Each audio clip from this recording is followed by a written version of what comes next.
Decode Bhagavad Gita channel ద్వారా మనము ఆధ్యాత్మిక విషయాలు నేర్చుకుంటున్నాము. ఇవాళ శంకర భగవత్పాదులు వారు రాసినటువంటి వివేక చూడామణిలో ఒక అద్భుతమైనటువంటి చిన్న శ్లోకం మీతో పంచుకుంటున్నాను. ఇది ఏమిటి అని అంటే, మనుష్య జన్మ దొరకడం చాలా కష్టం. మనుష్య జన్మ దొరికిన తర్వాత జంతువులాగా జీవించకుండా పరోపకారముగా జీవిస్తూ తానేంటో తాను తెలుసుకోవడం, దీన్ని ఏమంటారంటే జిజ్ఞాస అంటారు. జిజ్ఞాస కలిగి ఉండడం ఇంకా కష్టం.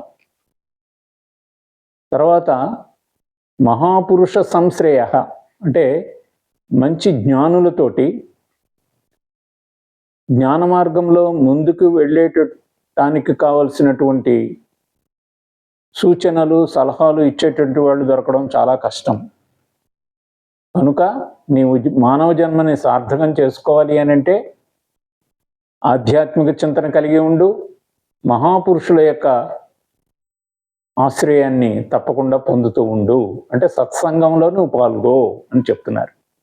దుర్లభం త్రయమైవైతద్ దైవానుగ్రహ హేతుకం మనుష్యత్వం ముముక్షుత్వం మహాపురుష సంశ్రయ.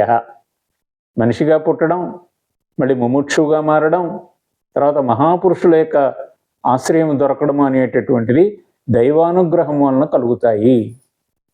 కాబట్టి ఈ విషయాన్ని గమనించి మనం దైవానుగ్రహానికి పాత్రులమయ్యి ఈ ఆధ్యాత్మిక మార్గంలో సత్సంగం ద్వారా మనం పరిణతిని సాధించాలి అన్న విషయాన్ని తెలుసుకోవాలి.